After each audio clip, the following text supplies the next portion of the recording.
O Conexão Repórter de hoje começa com um sentimento de esperança. Esperança de que tudo isso vai passar. Mesmo em tempos de Covid-19, o amor sobrevive. Pessoas muito próximas, agora temporariamente separadas por uma barreira. Mas barreiras são feitas para serem transpostas. E nas estradas cibernéticas em tempos de coronavírus, Eliana e sua mãe, Dona Eva. Oi! Vem falar com o vovô e com a vovó, vem dar beijo. Vem dar beijo. Eu tô limpando os quartos. Não tem ninguém. Olha lá, dá beijo pra vovó, dá beijo pro vovô. Essa é a parte triste, né? O quê? Ficar longe deles, né? Ah, com certeza.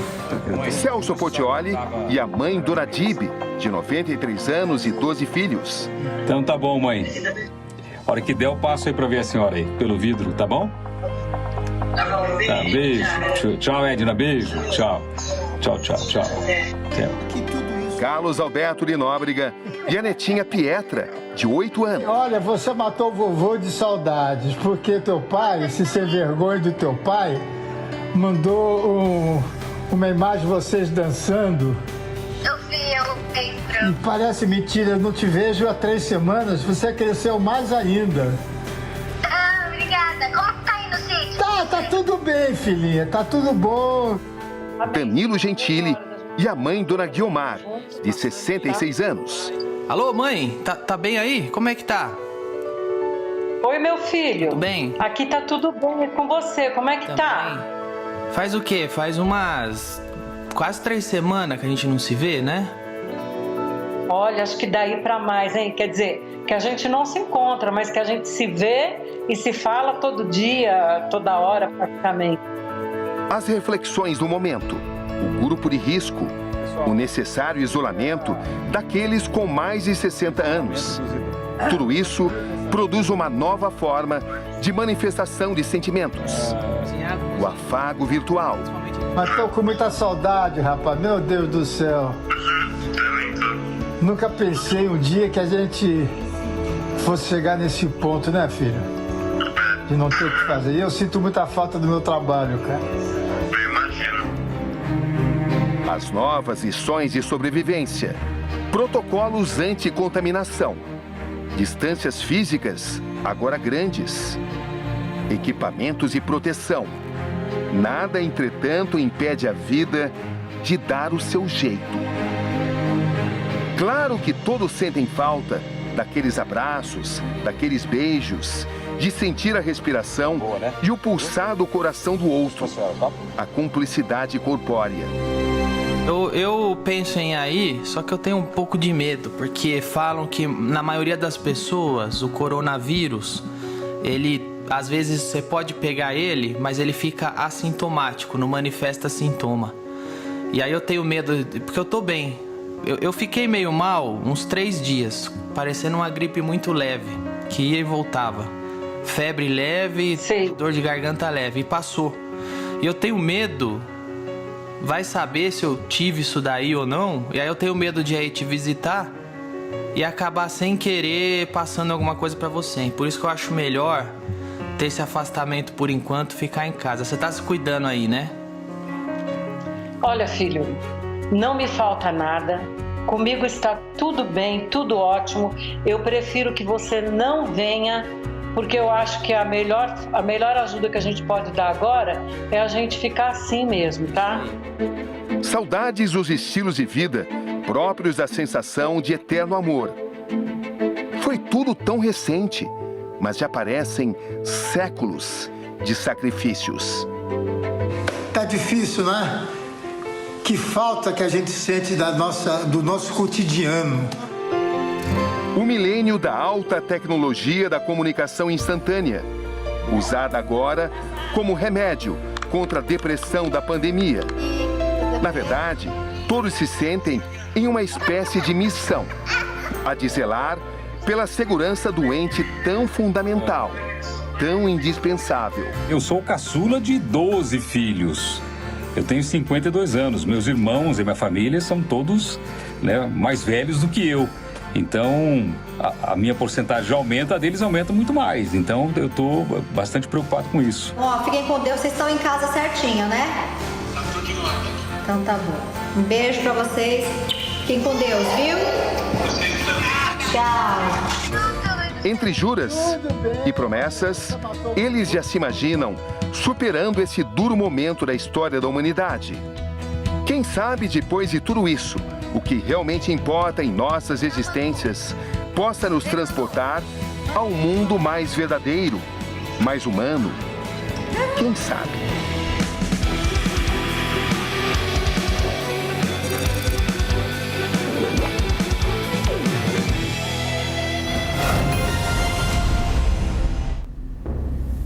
Boa noite, bem-vindos a mais uma edição especial do nosso Conexão Repórter ao vivo, o inimigo invisível, aqui tudo sobre coronavírus.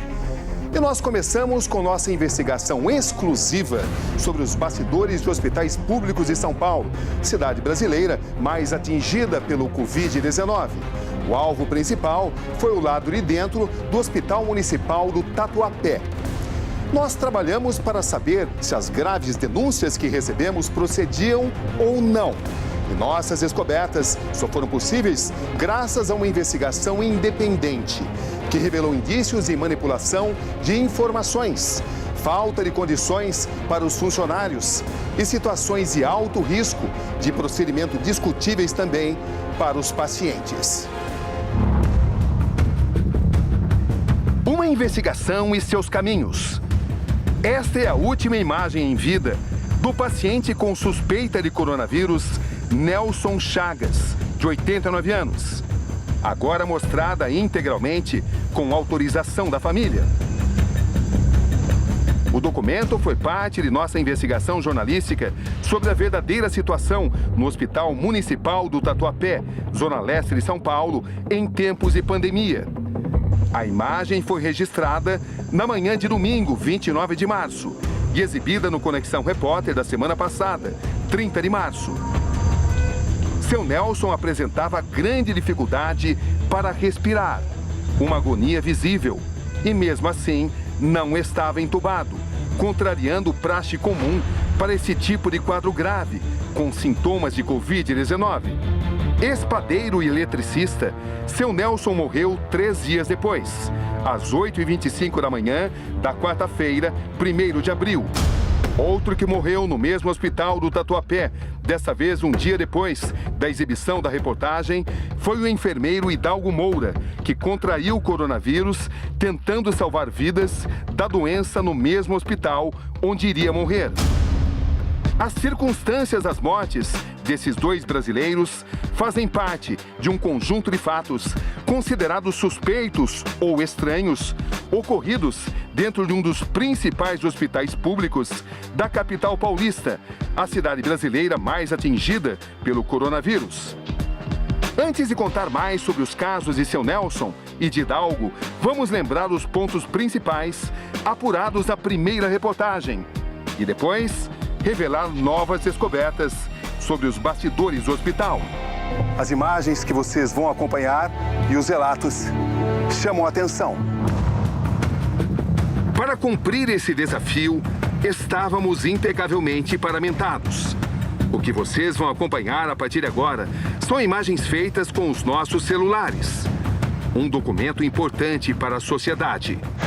Estamos nos corredores do Hospital Municipal do Tatuapé e a situação só pode ser descrita como caótica. Existe muito boa vontade por parte de todos, mas a frase que mais a gente escuta aqui dos funcionários é que falta tudo. O que chama muita atenção é de que doentes que têm suspeita de coronavírus são misturados com doentes que já se sabe que estão contaminados.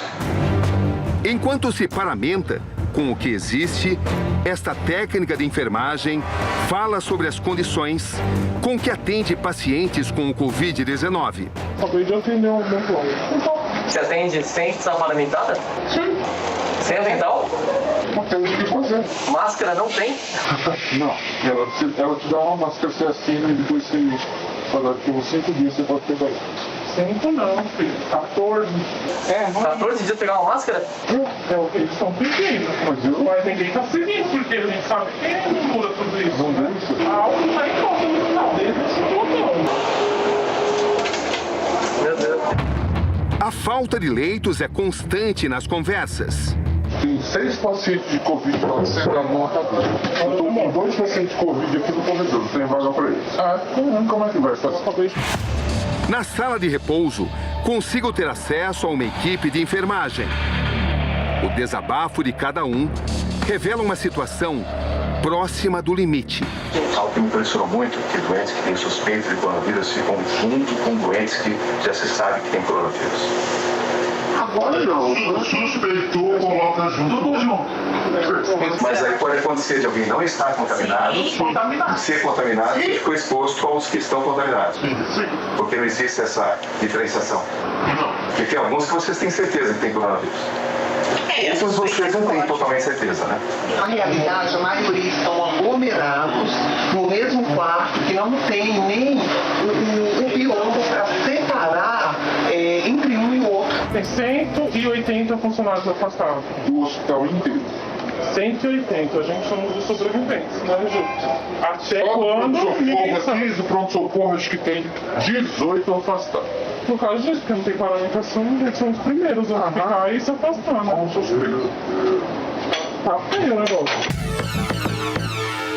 Para contornar a falta de EPI, o equipamento de proteção individual, funcionários se viram como podem. Essa conversa revela que, em algumas situações, uns chegam até a vender para outros. Essa aqui que eu comprou pra mim, a amarela tem a 34. Essa aqui é uma que Os funcionários da saúde reclamam que falta o essencial: máscaras, luvas, álcool gel. Não tem material, não tem nada, não tem luva. Técnicos e enfermeiros falam que precisam usar durante diversos dias a máscara modelo N95, capaz de filtrar 95% das partículas de ar. Segundo recomendações da Anvisa, o uso máximo permitido em casos de coronavírus é de 12 horas. A N95 é dada assim a conta-gotas. E assim é um documento que A N95 oferece um pouco mais de proteção. Ela é o protocolo quando você vai aspirar um paciente entubado. O protocolo é ela que você tem que usar. Mas não tem para todo mundo? Não tem assim, a gente tem que usar durante vários dias. Você tem que usar vários dias. Mas chega a acontecer de vocês terem que entrar na UTI ou com pacientes com coronavírus sem a N95. O médico hoje, lá na nossa sala, ele está com uma de 21 dias a N95, porque ele estava já há 21 dias ele estava com essa máscara. Não poderia estar. Não poderia. A máscara N95, que eles estão orientando para ficar 7 dias com a máscara, sendo que o pessoal da banda transpira, a máscara fica totalmente molhada, não tem como. Chegamos agora à sala de choque, também conhecida como sala de emergência. Aqui tem corona? Aqui, segundo os funcionários, suspeitos de coronavírus com sintomas agudos ficam muito próximos daqueles suspeitos com quadro moderado. Uma situação que aumenta a possibilidade de contaminação de quem eventualmente não tem o vírus. Você quer corona? Especialistas recomendam que pacientes devam ficar a 2 metros de distância um do outro. A Organização Mundial de Saúde estabelece pelo menos 1 metro. Aqui observa-se que a distância é menor, o que inevitavelmente aumenta o risco de contaminação. Aqui é só corona? A falta de espaço é crítica e visível. Por isso, a área de terapia semi-intensiva foi transformada em UTI de coronavírus. Aqui é confirmado? Na antiga sala de observação do pronto-socorro, hoje existe essa placa: área para atendimento de pacientes com suspeita de coronavírus. É o corona? Tá difícil?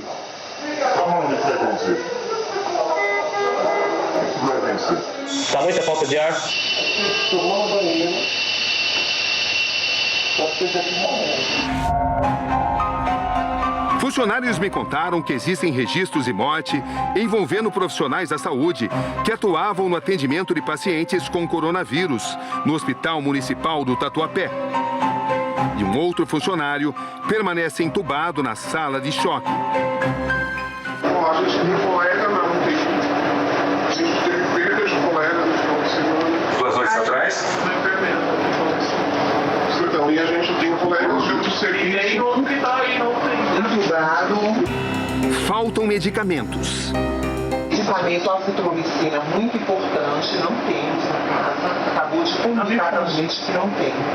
Que não tem, a azitromicina acabou. Como é que você sabe? Acabou. Álcool, nesse momento, estou atrás. Na farmácia não tem lugar nenhum álcool. Como que a gente vai fazer a sepsia dos materiais? Um termômetro, não tem álcool. O que está de acordo com o que deveria ser aqui? Tem alguma coisa que está certa? Tá tudo errado. Tudo errado. Tudo errado. Desde o começo. Até a entrada dos pacientes, não deveriam passar pelo pronto-socorro ali. Eles deveriam entrar já no local certo. Não, isso está completamente errado. Está errado. Vocês diriam que a situação do que acontece aqui, a realidade, está sendo ocultada? Claro, tem um paciente que nesse momento está junto com o outro, está indo a óbito e o outro do lado, consciente, orientado, vendo tudo. É o que mais acontece. O que significa isso? Significa que a gente não dá prioridade nem para morte. Imagina o psicológico desse paciente consciente, vendo o outro do lado falecer. Depois dessas revelações, nossa investigação continua. Será que providências foram tomadas? A reportagem teve essa repercussão no sentido de incentivar os colaboradores e funcionários em delatar. Depois da nossa reportagem, algo melhorou no hospital? Não. Não melhorou porque continua a falta de EPI, né? Álcool 70% já faz alguns dias que não existe mais. A gente está usando alguns produtos como clorexidina alcoólica, alguns álcool do dispenser do corredor e o que a gente normalmente leva. Onde você vê uma situação onde todo mundo está falando toda hora que você tem que passar álcool nas mãos, um hospital sem álcool. Nós não temos álcool para funcionar. Chega a ser vergonhoso. Quem vai ter que tomar alguma medicação na veia, a gente tem que passar algodão com água para fazer aquela antisepsia que seria com álcool, porque o hospital não tem álcool. Na reportagem a gente mostrou, por exemplo, leitos muito próximos um do outro, o que facilitava um possível contágio. Isso mudou? Agora está pior. Os quartos lá geralmente são para 5 leitos. Então eles colocam um paciente de coronavírus e mais 4 com outras patologias. E aí a gente tem que entrar no quarto com um único avental, que pelo Corém e o COFEM, eles pedem que seja um avental para cada paciente e no final dos cuidados desprezar e colocar um novo limpo para cuidar do próximo paciente. Lá não está acontecendo isso, a gente recebe um avental para trabalhar 12 horas. Uma máscara cirúrgica, que ela é para ser trocada de 2 a 4 horas, a gente tem que trabalhar 12 horas com ela, a gente recebe uma única máscara. Agora, pior que falta de pessoal, porque muita gente está pegando atestado de licença médica com medo, né, de se contaminar e alguns outros por contaminação mesmo. O que foi mostrado na nossa reportagem é exatamente a vida real? Dia a dia, 100%. É exatamente daquela forma? Exatamente daquela forma. Os indícios são de que pior do que a escassez de recursos que tem sido comum em vários lugares do mundo nesse momento de pandemia é a falta de transparência nas informações prestadas à população. Eu tenho a impressão que vocês gostariam pelo menos de transparência. Muita. Não tem transparência. A gente cuida de paciente, às vezes no final do plantão a gente vai saber realmente o que o paciente tem. Qual é o diagnóstico dele. O Hospital Municipal do Tatuapé, que fica... 2 semanas antes de nossa presença, de surpresa, o diretor do Hospital Municipal do Tatuapé, José Carlos Ingrund, abriu as portas para uma visita agendada ao programa fantástico da Rede Globo. O senhor recebeu quantos respiradores? 14 respiradores, já temos 62 no hospital. O diretor declarou então que o estabelecimento estava pronto para atender a demanda da pandemia, além de mostrar bons equipamentos e excelentes condições para pacientes e funcionários. Estamos preparados? No Tatuapé, estamos preparados. Onde estaria a verdade?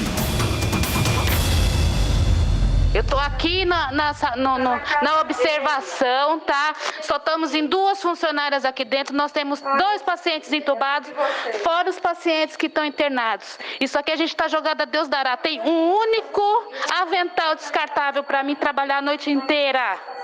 E para minha enfermeira também não tem descartável. E agora? Cadê o Zeca, que disse que tem as coisas? Apuramos que já no dia seguinte, à veiculação daquela declaração do diretor, funcionários já mostravam surpresa e certa revolta em grupos e rede social. Pois é, tem um paciente aqui no ventilador, desaturando. A gente está tentando ligar para Gaso, ninguém atende. Tá? Ninguém sabe mexer com isso aqui, com esses ventiladores, está difícil. Tem outra paciente aqui na sala 3, desaturando também. E a gente vai fazer o quê? Em 2 funcionários? Sem material? Tô surtando, eu quero que todo mundo vá pra tomar no meio do c... Eu já tô cansada dessa p... com a gente. A gente tá aqui para trabalhar, para ajudar as pessoas, mas também a gente não tem que ser humilhado dessa forma, tá? Tá ridículo isso. Ridículo. Não tem material, não tem como a gente atender nem os pacientes saturando, tá? Porque não tem como a gente mexer nesses ventiladores, porque ninguém passou um treinamento para ninguém. Isso é caso de polícia, Nesta semana, funcionários do hospital mencionaram um episódio como tentativa de maquiar a realidade. Vocês acompanharam essa matéria? Sim, eu acompanhei. Estava em casa e assisti. Em que condições foi feita essa matéria? Olha, até onde chegou para nós, quando eu cheguei no outro dia para trabalhar, eu ainda falei, gente, abriu um novo setor, né? Foi preparado e tal, porque eu cheguei com essa esperança do que eu vi, do que eu assisti. Não, o pessoal estava tudo revoltado. Por quê? Porque foram pegados camas emprestadas de outros setores, levados ventiladores para lá, foi montado um cenário. Foi montado um cenário onde colocaram camas, colocaram ventiladores, colocaram tudo direitinho para mostrar, para ser filmado. E, na verdade, no outro dia, quando a gente chegou para trabalhar, já não tinha mais nada daquilo. Aquelas camas já não estavam mais naquele setor, aqueles ventiladores já não estavam mais. Aqueles respiradores não chegaram os novos, porque eles já existiam. Não tem mais 14 respiradores, como eles mesmos falam. Aquele setor todo montado para poder receber pacientes Covid, aquilo ali é totalmente diferenciado e mentiroso, porque não existe aquele setor de verdade. Porque assim, o hospital inteiro está com paciente de Covid. O que você quer dizer é que foi montada uma realidade para ser filmada por uma televisão? Isso, exatamente. Para passar uma impressão diferente da verdadeira situação? Isso mesmo. Isso é algo que todos os funcionários pensam? A maioria tem medo de falar que sim, mas é praticamente 100% dos funcionários. E isso aconteceu, evidentemente, sem o conhecimento do próprio jornalista que fez a matéria? Com certeza. Provavelmente foi montado para receber ele, uma vez que foi consentido, foi uma gravação combinada, né? E assim que a TV foi embora, eles tiraram tudo. Só tem certeza disso? Tenho certeza disso. Mas o que mudou no hospital do Tatuapé desde as denúncias de nossa primeira reportagem? A maior mudança visível foi um aumento no esquema de segurança, agora determinada a impedir nova entrada não agendada de jornalistas que pudessem documentar o que realmente acontece. Mas e em relação ao que importa, as condições de trabalho? Algo novo? Fomos apurar. O que mudou no hospital do Tatuapé depois da nossa reportagem, em termos de condições de trabalho? Nada. Pelo contrário, tem piorado pelo número de colegas que estão se infectando e os afastamentos. E de organização? Também não. Vocês têm esperança de a situação melhorar ainda? Em Deus. Esse vídeo mostra um dos procedimentos mais importantes para se salvar vidas de pacientes em estado grave de Covid-19. A intubação de doentes com sérias dificuldades respiratórias. O procedimento, entretanto, envolve proximidade e risco maior de contaminação para os profissionais de saúde que o realizam. Para intubar com segurança, médicos e enfermeiros precisam de bons equipamentos de proteção individual, os EPIs. Aqui entra outra denúncia importante. Em um relato desta semana, funcionários do Hospital do Tatuapé apontam que determinados pacientes em estado grave de Covid-19 não estariam sendo entubados. Por quê? Preste atenção. O que você presenciou exatamente sobre isso? O médico falou que não havia necessidade, por exemplo, de uma intubação, visto que o paciente já era idoso e ia gerar aerosol, então deixava a natureza correr seu curso. Você ouviu essa frase? Sim. Lá é muito recorrente ouvir essa, deixa a natureza seguir seu curso. Ou seja, não se fez tudo que se podia fazer pelo paciente? Não se fez. Pelo risco de contaminação que os profissionais sentem? Principalmente, porque pelo medo de contaminação, porque assim, uma vez que você é contaminado, você não tem o apoio do poder público, por exemplo, para tirar uma licença médica, por exemplo, sua licença pode ser negada posteriormente. Então você fica ao Deus dará. O profissional sabe que se ele for entubar um paciente, ele vai correr mais risco. Muito mais. Quase 100% de risco, dobra a chance de você ter contaminação. Isso faz pensar 2 vezes? Até 3. E isso deixa a equipe de enfermagem um tanto quanto consternada e triste em não prestar o devido cuidado de enfermagem que o paciente merece. Tivemos acesso ao prontuário de Nelson Chagas. Este é o relatório do dia 25 de março, 4 dias antes de nossa presença no hospital. A tomografia e a radiografia de tórax de seu Nelson, feitas nessa data, revelam um sério comprometimento pulmonar. O que chama atenção está em letras em negrito, no campo de opinião dos médicos. Pode-se ler Covid-19, alta probabilidade. O raio-x apresenta a aparência de um vidro fosco, expressão usada pelos enfermeiros do próprio hospital, um sintoma comum para pacientes positivos do novo coronavírus. Conseguimos a certidão de óbito de seu Nelson, o paciente de 89 anos com suspeita de Covid-19 que filmamos com sérias dificuldades para respirar. No documento consta como causa mortes: doença respiratória aguda grave, sepse pulmonar, pneumonia, hipertensão arterial sistêmica. Não se menciona Covid-19. Apuramos que ele foi, de fato, testado, mas o resultado só sairia em 20 dias, muito tempo depois de sua própria morte. Nesse momento, eu estou conversando com uma técnica de enfermagem no Hospital Municipal do Tatuapé. Enfermeira, nós notamos que alguns casos onde se sabia que o paciente estava contaminado por Covid-19, mas, entretanto, na certidão de óbito não consta essa informação. A senhora poderia me informar por quê? Porque o diretor não quer que coloque um diagnóstico Covid. Coronavírus não quer. Só colocar outro diagnóstico, mas esse não pode. Por quê? Não sei o motivo. Mas ele passou essa orientação? Isso é ordem dele para com o médico. E todo mundo no hospital sabe disso? Sabe, mas tem que copiar a ordem do diretor. Por ordem do diretor? Isso, é claro, vai influenciar nas estatísticas. É para não deixar o povo em pânico. A maioria dos óbitos é tudo Covid. E mesmo assim não consta na certidão de óbito essa informação? Não consta. É colocado outro tipo de diagnóstico, menos Covid. Que é o que aconteceu no caso do seu Nelson. Não consta a informação de Covid-19.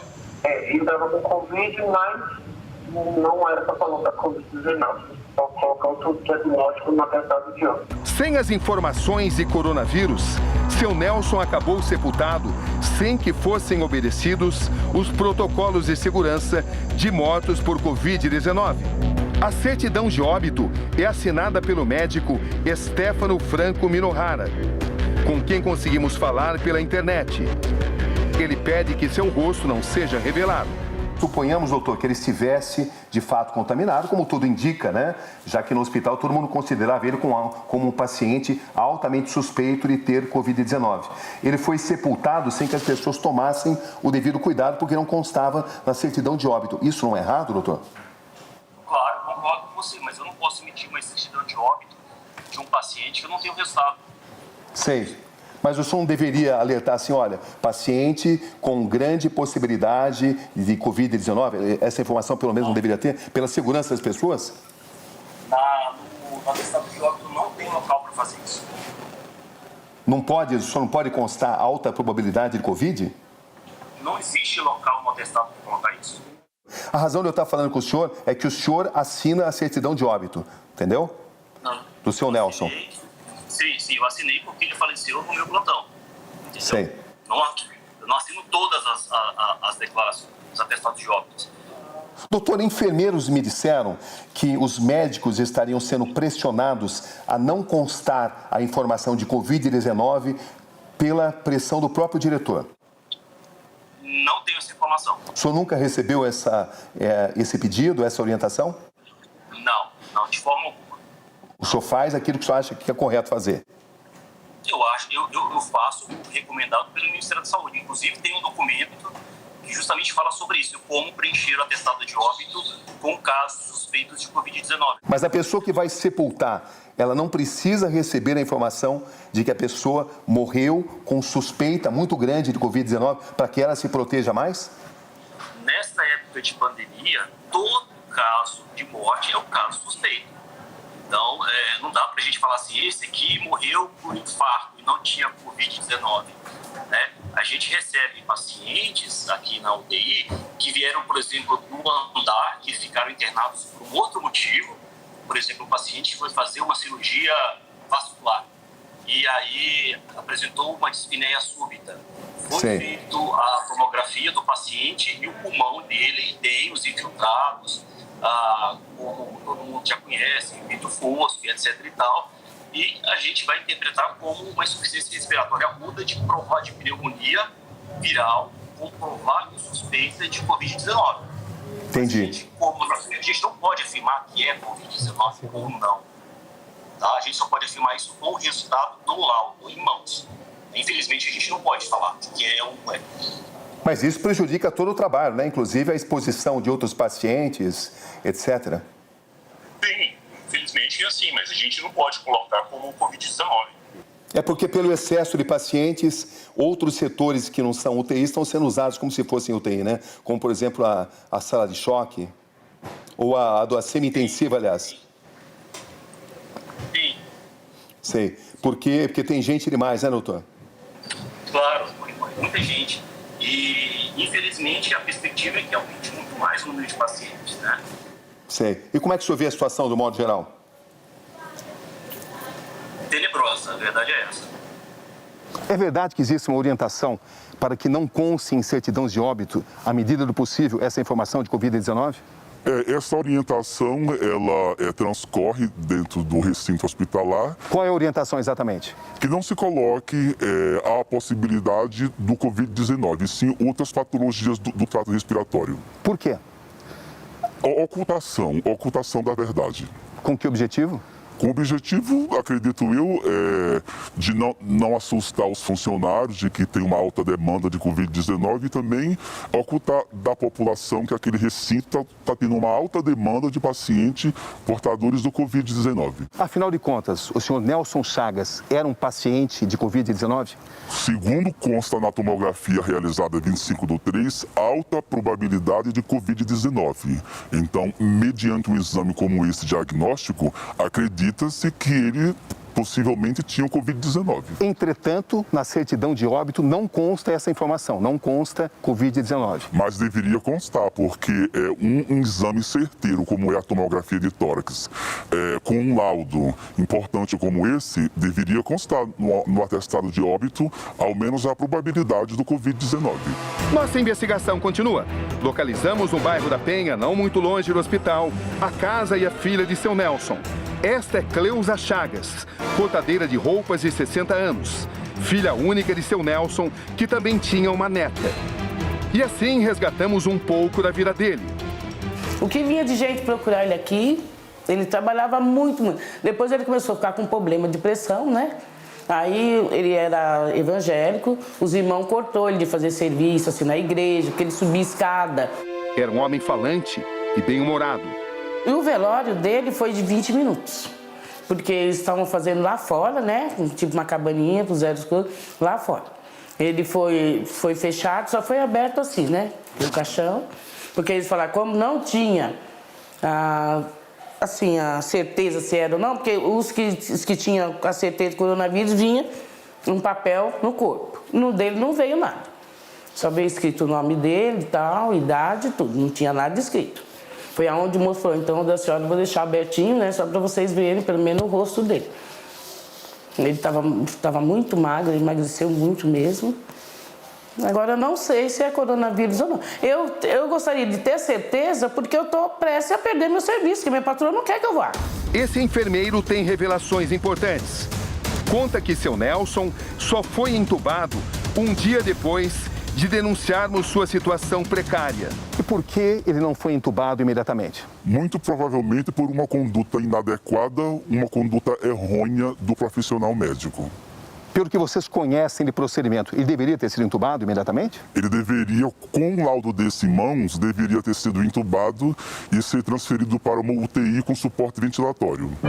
Essa radiografia do tórax de Nelson Chagas foi feita no dia 31, ou seja, um dia depois da exibição de nossa reportagem. E a cânula de intubação já aparece. Ou seja, Nelson Chagas só foi entubado um dia depois da exibição de nossa reportagem. Só que eu sei que ele foi entubado pelo, né? Ele estava com intercárdio, ele estava todo com esparadrapo, tudo, né? Mas, infelizmente, o médico falou que ele não aguentou a intubação. E no domingo, quando claramente lutava desesperadamente por um pouco de oxigênio nos pulmões, seu Nelson não estava entubado. Terá sido essa demora decisiva? A imagem mostrava apenas com nebulização, que, segundo médicos que consultamos, não seria aconselhável, inclusive porque, caso ele estivesse mesmo com Covid-19, como se suspeitava, o procedimento espalharia o vírus para os outros pacientes que estavam no mesmo ambiente, em leitos bem próximos. Enfermeiro, é verdade que nesse momento pacientes que precisariam ser entubados não estão sendo por falta de respiradores? Sim, é verdade. Eles são colocados em máscara de nebulização contínua, assim como aconteceu com o seu Nelson Chagas, que precisava, desde o dia 25 do 3, ser entubado. Isso foi postergado apenas no dia 31. Então, na ausência do ventilador mecânico, o paciente fica com a nebulização contínua ou um catéter de O2. Mesmo sabendo-se que essa nebulização pode facilitar potencialmente a contaminação?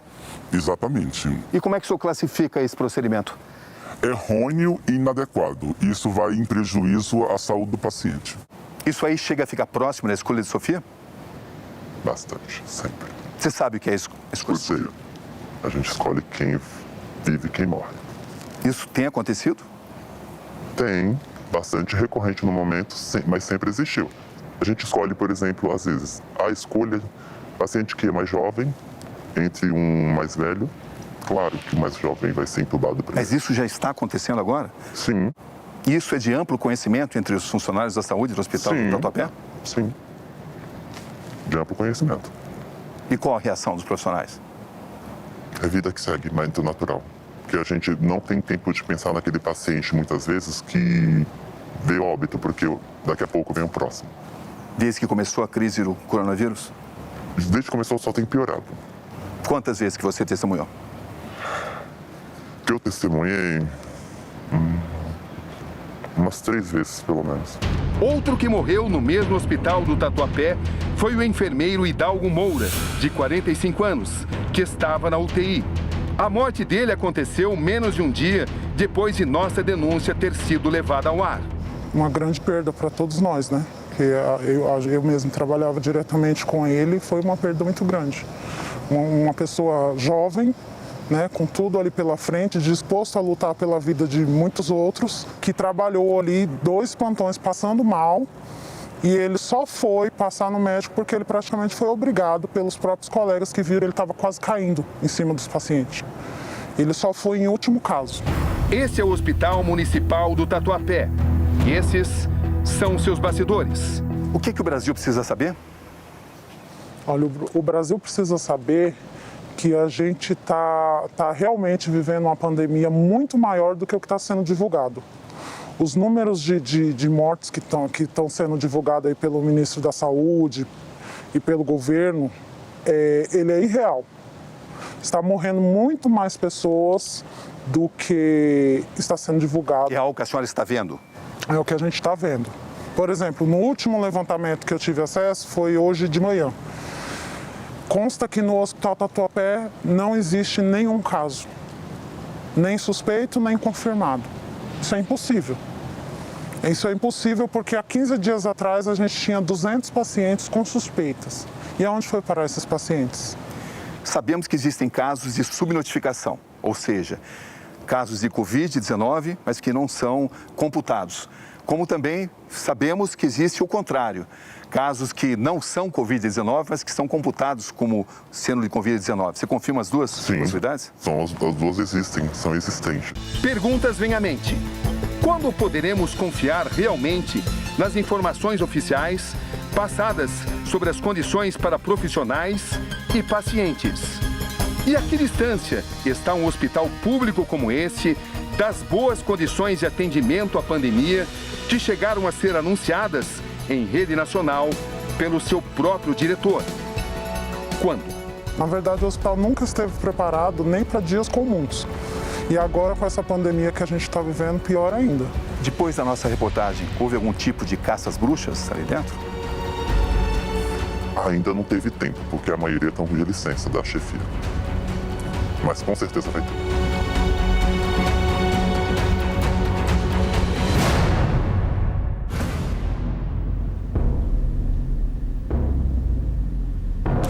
Olha, eu conversei hoje com muitos funcionários do mesmo hospital. Todos eles entendem as dificuldades para conseguir recursos, mas ninguém pensa em se negar a trabalhar. O que eles querem mesmo da direção do hospital é transparência. Hoje também o Conselho Regional de Enfermagem de São Paulo nos enviou um documento aplaudindo a reportagem e as informações apresentadas. O Conselho Federal também se pronunciou na mesma linha. Nós procuramos a direção do Hospital Municipal do Tatuapé para ouvir o outro lado da história. Eles não se manifestaram. Já a Secretaria Municipal de Saúde esclarece que as unidades sob sua administração são orientadas a seguir rigorosamente os protocolos determinados pelas autoridades de saúde. Enviamos 7 perguntas sobre os pontos principais de nossa reportagem. Só a questão sobre a falta de EPIs foi respondida. Segundo a assessoria, há estoque de máscaras, aventais, luvas e sapatilhas. E a situação que acabamos de revelar não é exclusiva do Hospital Municipal do Tatuapé. Ela também ocorre em outros hospitais públicos da região mais atingida pela pandemia. Zona Norte da capital paulista. Esse é o conjunto hospitalar do Mandaqui, administrado pelo governo do estado. Esta enfermeira não quer se identificar. Faz denúncias sérias, alarmantes. No Hospital do Mandaqui, existem profissionais em número suficiente para atender a demanda de infectados por coronavírus? Não. Nós temos muitos profissionais afastados com suspeita, que está defasando o que a gente já tinha de problema. Nós tínhamos um déficit de 400 enfermeiros e 1.000 técnicos de enfermagem para atender o hospital, a demanda do hospital antes da pandemia. Quantos casos de afastamento? Olha, aproximadamente 100 funcionários estão afastados. Quantas contaminações? 3 que nós sabemos. Quantas mortes? 1 que nós sabemos. Segundo ela, falta de equipamentos. A viseira, o macacão que nos protege de nós não entrarmos em contato e nos contaminarmos. A bota, que é uma bota impermeável que deveria ser utilizada para atender esse paciente com suspeita ou com Covid. Na última semana, no Conexão Repórter, a gente fez uma grande matéria mostrando a falta de condições no Hospital Municipal do Tatuapé. Essa reportagem teve algum impacto na situação de vocês? Sim, eu percebi que nós temos mais acesso a material que vem depois da matéria. Depois da matéria. As coisas estão mais organizadas, o hospital está tentando montar os protocolos e organizar a equipe para o atendimento, para o enfrentamento. Nossa investigação da semana passada leva a uma outra mudança importante na conduta do Hospital do Mandaqui. Os pacientes com suspeita de Covid, todos estão no 6º andar, né? Foi isso que foi passado pela nossa gerência, tá? E tem um setor no 4º andar, uma ala, que lá tem a ala B, A, B e C, que fica o pessoal na ala C, onde ele é atendido, fica especialmente uma equipe só para atender Covid, não é misturado. Esses são os bastidores do Hospital Municipal de Diadema, em tempos de pandemia. Como é que o senhor classifica a situação nesse momento? A situação é preocupante porque nós não sabemos o dia de amanhã, nós não sabemos o dia de hoje. Eu vou assumir plantão hoje à noite, eu não sei como vai estar o hospital quando eu chegar lá. O que existe e o que deixa de existir em termos de condições de trabalho nesse momento? Olha, nós temos o básico. O básico a gente não sabe se é eficiente. A gente acredita que não seja eficiente. Os aventais pendurados no corredor. Sim, eles deveriam ser descartados. Deveriam. Não tem sabão. Não tem sabão. Folha de papel tem. Existem casos de contaminação de funcionários? Existem suspeitos. Quantos afastamentos? Eu acredito que no meu plantão, cerca de 10. No meu plantão. Já teve óbitos em Diadema, porém, são tratados como suspeito ainda. Sempre assim? Sempre assim. A pessoa morre e não se confirma se ela tinha ou não contaminação de coronavírus? Não se confirma. Esta é a guerra particular dos profissionais da saúde. Heróis modernos em uma batalha contra um inimigo invisível. A Secretaria de Estado da Saúde de São Paulo nega a falta de materiais hospitalares e equipamentos de proteção aos funcionários no Hospital do Mandaqui. Sobre a denúncia de falta de profissionais, diz seguir o protocolo de segurança ao afastar colaboradores com suspeita de Covid-19 para evitar novas contaminações. Já a Prefeitura de Diadema não se pronunciou até o momento. Daqui a pouco, no nosso Conexão Repórter, a história do enfermeiro Hidalgo Moura, que morreu no combate em meio à pandemia no Hospital do Tatuapé. A gente já volta, eu te espero, hein?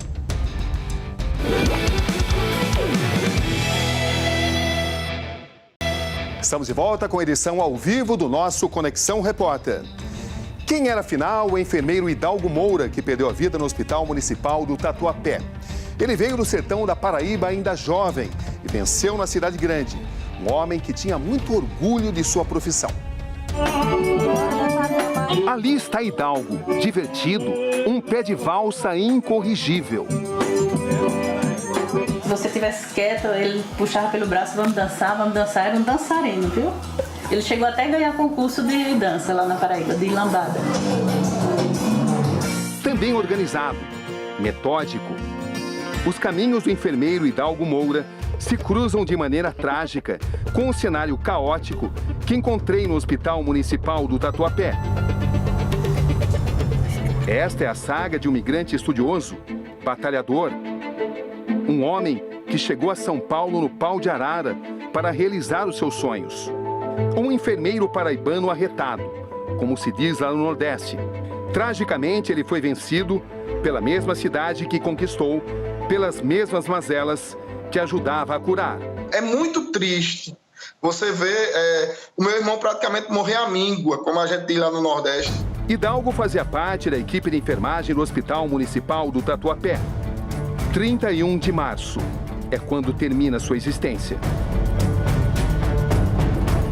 Para descobrir o homem por trás do avental, converso com Agnello, irmão de Hidalgo. Que tipo de pessoa era seu irmão? Meu irmão era... Sabe aquela alegria em pessoa? Quando você olha, ele já olhava para você, dava um sorriso, vinha e conversava, já fazia uma amizade mal do mundo. Você não tem ideia o tanto de carinho que eu recebi dos amigos dele daqui de São Paulo. E assim vamos encontrando um profissional muito ligado à família. O meu irmão, eu considerava ele como o nosso herói. Hidalgo chega em São Paulo com 19 anos, apenas com o diploma do ensino médio. São tempos difíceis. Ele tinha simplesmente assim, acredito, tudo para dar errado. Ele era uma pessoa pobre, morava na zona rural, era negro, mas ele nunca desistiu dos sonhos dele. São mais de 15 anos na profissão. Era sonho dele ser enfermeiro? No início, não. No início da vida dele, ele pensava em fazer informática, depois engenharia, que ele era muito inteligente de cálculo, tá entendendo? Mas ele era uma pessoa muito humana também. Comprometimento, essa é a palavra. Ele conquista a coordenação de enfermagem no Hospital de São Caetano do Sul, no ABC Paulista. Todas as pessoas que vinham já diziam, o chefinho, meu amigo, foi o melhor chefinho que eu já tive na vida.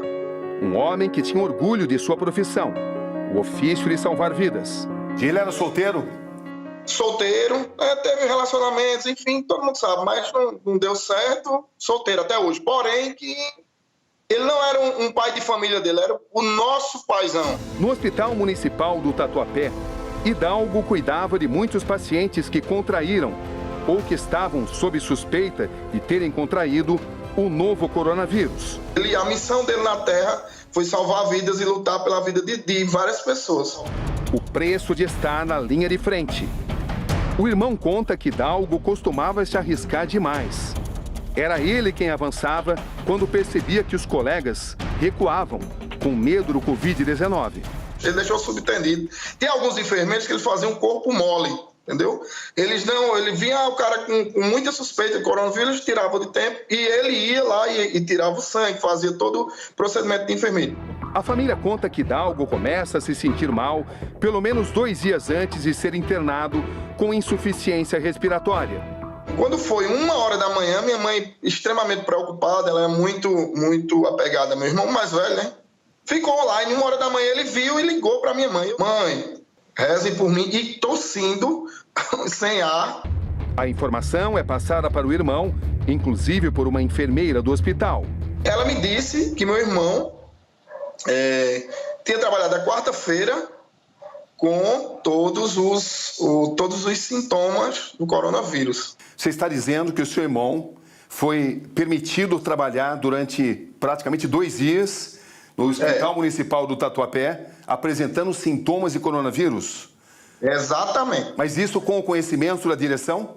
Eu falei com essa funcionária, eu perguntei, ela disse que não sabia se a direção sabia. Entendeu?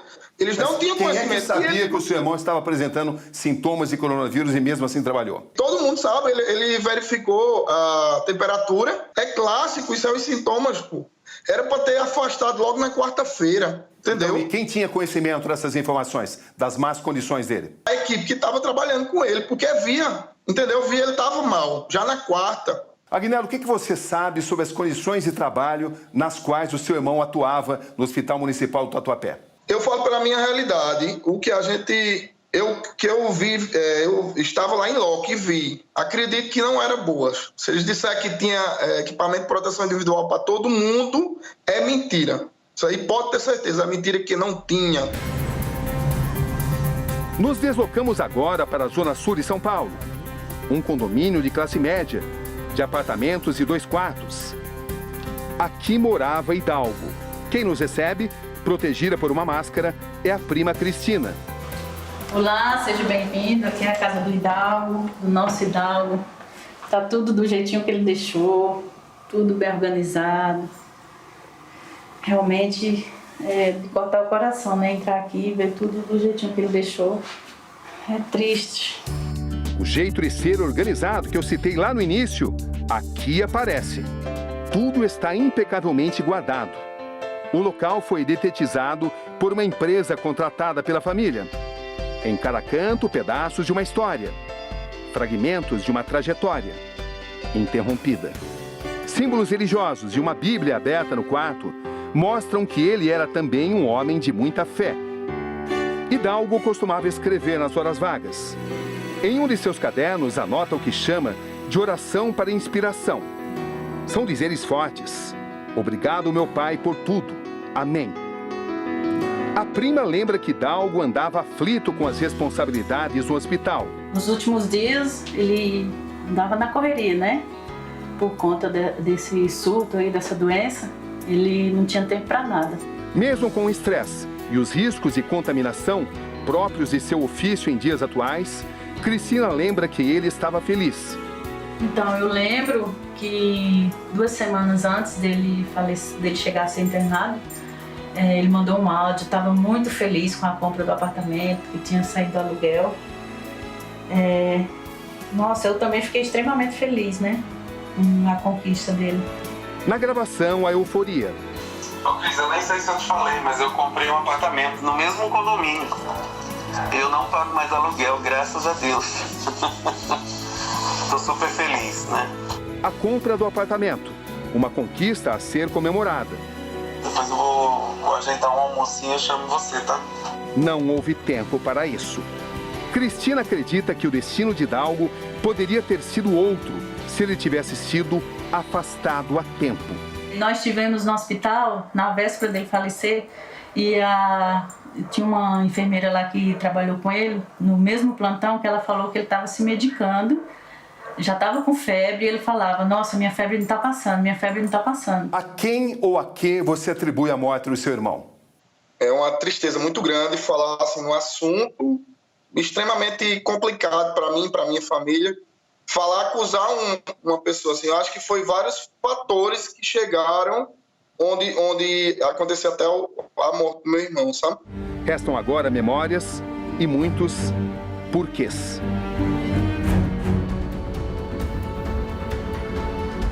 E agora, no nosso Conexão Repórter, uma entrevista exclusiva com um dos principais infectologistas do mundo, o Dr. Davi Wippe, que é também o coordenador do Centro de Contingência do Estado de São Paulo. Ele acaba de se curar da Covid-19 e reiterou a necessidade da população permanecer em casa. Boa noite, doutor. É um prazer muito grande vê-lo bem. Muito obrigado, sempre muito gentil e carinhoso. Muito obrigado. Como é que o senhor está, doutor? Como é que foi a evolução da doença? O que o senhor aprendeu sobre coronavírus, tendo sido o senhor mesmo infectado? Então foram dias difíceis, extremamente. Eu não tive falta de ar, mas muito cansado. A melhor e única posição era ficar deitado. E na segunda seguinte, há uma semana, voltei para fazer tomografia e sim, apareceu um pequeno foco de pneumonia no pulmão. Eu vim melhorando. E na quarta-feira, esta última, que eu me senti realmente melhor. Hoje eu estou bem, a voz ainda é diferente, mas eu estou bem. E o que o senhor aprendeu sobre a evolução da doença com essa experiência? São dois fatos. Um médico, tá? Que você é uma doença que não poupa. Eu tive uma forma de leve a moderada. Segundo, o lado de expectativa, que é complexo, porque nós sabemos que é uma doença que complica do 5º ao 7º dia. E nesse 7º dia foi o dia que eu fiz a tomografia e vi que tinha pneumonia. Consegui ficar em casa, não precisei ser internado e felizmente me restabeleci. Doutor Davi Wippe, o senhor está agora de volta à linha de frente. Esse é o quadro neste momento. Em São Paulo, 4.620 casos confirmados, 275 mortes. No Brasil, 12.056 casos confirmados, 553 mortes. Como é que o senhor analisa a evolução da doença no Brasil? Como é que o senhor projeta os próximos dias? Os dados são em cima do esperado. Nós não estamos sendo surpreendidos. Depende de uma variável que eu acho fundamental, que é o distanciamento social. Nós estamos aqui em São Paulo com uma média de 50%. Tem que ser melhor. Nós precisamos chegar a 70%. Isso vai fazer total diferença. Temos que ser realistas. Os momentos difíceis estão chegando. Sim, temos que ser realistas. Nós estamos falando isso, não fomos surpreendidos. Teremos novos momentos mais difíceis, mas eu acho que o sistema de São Paulo está preparado. Hoje, depois de um dia de muita instabilidade, foi decidido que o ministro Luiz Henrique Mandetta continuaria à frente do Ministério da Saúde. Como é que o senhor recebeu essa informação? Eu não me meto em política porque não entendo, mas eu fiquei muito feliz com a continuidade do ministro. A seguir, uma reportagem muito emocionante, o desafio de quem perde os familiares pelo novo coronavírus. Uma despedida sem cerimônias. Voltamos em instantes.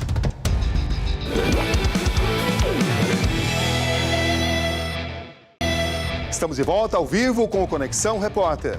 Com relação à situação do Hospital Municipal de Diadema, mostrada há pouco em nosso programa, a Prefeitura acaba de informar que não há falta de EPIs no município. Informa ainda que um novo hospital está em construção, pois o imóvel mostrado em nossa reportagem pertence ao Ministério da Previdência Social. Em tempos de coronavírus, por trás de uma despedida, uma linda história de amor. A dor que eu estou sentindo, eu não desejo ela para o meu pior inimigo.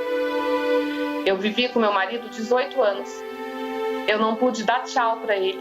Eu não pude me despedir dele. Eu não pude falar com ele. Num relato tocante de uma mulher de fibra, uma linda história de amor. Por que tinha que terminar assim? Uma viagem no tempo. Um registro único que emociona. Uma festa de aniversário com familiares e amigos próximos. Obrigado, presença de todos, meus amigos. Obrigado por estarem aqui comigo mais um ano.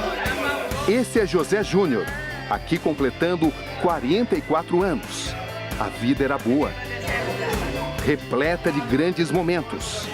Um dia feliz em janeiro. Obrigado, minha velhinha. Obrigado, dona Moça. Um beijinho. Obrigado mais uma vez, pessoal. Obrigado. Uma existência que terminaria dali apenas algumas semanas. Quem poderia imaginar? Foi uma pessoa incrível, uma pessoa com coração maravilhoso.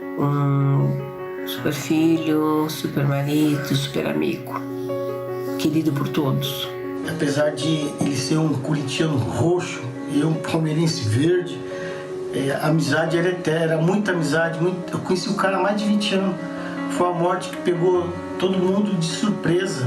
Ele é muito... Nesse encontro virtual, me deparo com Catiane, cumprindo quarentena em casa. É uma dor dilacerante, é horrível que eu tô sentindo. Ele foi arrancado de uma vez só da gente, sem a gente conseguir falar com ele. Como é que era o homem a quem você chama de Júnior, a quem os profissionais chamavam de José Dias e a quem os amigos chamavam de Maisena? Um homem íntegro, de valores fortes, um homem solidário, bondoso, uma pessoa ímpar, uma pessoa assim, era amigo dos amigos. Para o Júnior não tinha tempo ruim, o Júnior não teve inimigos nessa vida. As fotos revelam um casal feliz e de muita parceria. É assim que ela define o que juntos viveram. Eu fui por 18 anos muito feliz, muito feliz. O Júnior, ele me mimou demais. Ele foi um excelente marido, ele me tratou muito bem. O Júnior me incentivava em tudo. O Júnior me incentivou a fazer faculdade. O servidor público federal, José Dias Júnior, é uma das centenas de vítimas do coronavírus em São Paulo. Como é que a senhora acredita que ele tenha se contaminado? Eu não tenho a menor noção aonde ele se contaminou. Eu fiz até as contas, porque falam que o vírus demora até 14 dias. Então eu fiz as contas para avisar as pessoas que ele teve contato e se apresentasse algum sintoma para procurar um hospital. Ninguém apresentou. O José Dias tinha receio de se contaminar? Tinha. Os primeiros sintomas começam na manhã do dia 19 de março. Ele levantou, ele reclamou que ele estava... Ele falou assim, eu acho que eu estou resfriando. Ficou assim na quinta, na sexta, no sábado, no domingo ele reclamou de dor de garganta. Quando ele foi levado para o hospital, como é que ele estava? Ele estava com falta de ar, mas estava falando normal. José Dias passa pela triagem e é encaminhado ao médico. Aí ele ficou umas 3 horas dentro do hospital. Quando deu umas 10 para as 11, uma enfermeira saiu, porque eu fiquei na rua esperando. A enfermeira saiu e falou assim, a médica quer conversar com você. Eu falei, então a gente está tentando uma vaga na UTI. Aí eu falei para ela, mas por que na UTI? Ela falou assim, então nós fizemos uma tomografia e o pulmão dele leva a crer que seja Covid. José Dias Júnior é encaminhado à UTI de um outro hospital, com mais recursos. Lá começa uma luta pela vida. Uma contagem regressiva. Quanto tempo depois da internação na UTI ele faleceu? 5 dias. Foi tudo muito rápido. Foi muito rápido. Eu estava falando que esse vírus ele é muito rápido, ele age muito rápido. Aí o médico falava para o meu irmão, olha, o único problema do Júnior é o pulmão, porque o rim está funcionando, a diabetes está controlada. Uma relação de 18 anos. E o impensável. A comunicação da morte via internet. O reconhecimento do corpo também pela internet. Não houve nem tempo de um sepultamento decente. Catiane, como foi o sepultamento do José Dias? Foi a experiência mais triste que eu tive que passar na minha vida. Eu não pude velar o meu marido. Eu tive que reconhecer o corpo dele lá no hospital ainda. A psicóloga me levou para uma sala. Eu estava chorando muito. Aí ela falou assim, se recomponha, porque você vai ter que fazer o reconhecimento dele por vídeo. Aí na hora eu tinha entendido que era por um vidro. Eu falei assim, tá bom. Aí ela falou assim, não, você não pode chegar nem perto. Aí eu ainda falei pra moça, pelo amor de Deus, deixa eu ver, deixa eu falar com ele, deixa eu me despedir, pra eu me ver. Não chego, não deixaram. Não deixaram. Aí ele saiu de lá com um caixão lacrado, todo lacrado, passaram um fitão em volta do caixão inteiro Aí, quando chegou no cemitério, a gente enterrou ele no dia 31, porque ele já saiu dilatado com o corpo. Quando chegou no cemitério, não podia colocar ele na sala de velório. Então, meu marido saiu direto do carro da funerária para a vala onde ele ia ser enterrado. A mãe dele não pôde ir, por conta da idade. E daí enterraram e fecharam rápido. Eu não pude dar tchau, eu não pude falar com ele, eu não pude me despedir. É uma dor, Cabrini, que eu não sei se eu vou conseguir superar, sabe? Eu deixei meu marido na porta do hospital, andando e falando comigo, para um vírus vir levar ele, tirar ele. E o fato de você não ter conseguido se despedir em vida, e mesmo depois que ele morreu, aumenta ainda mais esse vazio? Aumenta. Porque você quer falar para a pessoa. Eu queria ter falado com ele. A última lembrança do meu marido que eu tenho, ele aqui no sofá da minha casa, me mandando um beijo, falando que me amava. É uma dor. Eu acordo no meio da noite procurando ele na minha cama, porque eu acho que é um pesadelo que eu estou vivendo. Eu acho que eu não estou vivendo isso. Cabrinho, eu chorei, ajoelhada, na cova onde estava meu marido, sem ninguém poder me abraçar, sem ninguém poder tocar em mim. Não é certo, não é justo. E daí você anda pelas ruas e você vê as pessoas banalizando, as pessoas não fazendo isolamento social, as pessoas em bar, as pessoas passeando, as pessoas brincando, as pessoas com criança andando na rua. Ficou faltando algo digno de uma linda história de amor. Por que tinha que terminar assim? Catiane, a senhora é uma mulher visivelmente inteligente, instruída. Qual a lição que deve ser aprendida de tudo isso? Que a gente tem que aprender a respeitar. Se as autoridades de saúde estão falando que você tem que fazer isolamento social, que você tem que se proteger, que você tem que lavar as mãos, que você tem que se cuidar, a gente tem que respeitar, porque são pessoas que estudaram para isso. Eu observo que a senhora decidiu fazer de tudo isso uma missão de esclarecimento das pessoas. Estou certo? Sim, tá certo, para que ninguém chore o que eu estou chorando, para que outra mulher não precise enterrar seu marido sem olhar para ele, sem falar com ele, sem ter o direito de se despedir, para que uma mãe possa ir no velório, possa ir no enterro do seu filho com dignidade, porque a minha sogra não pôde ir.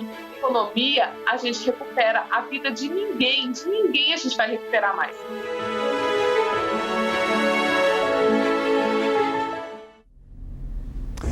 Mesmo em tempos de pandemia, jornalismo investigativo sempre ao lado da população. Aqui, Roberto Cabrini, e este foi o Conexão Repórter de hoje. Boa noite.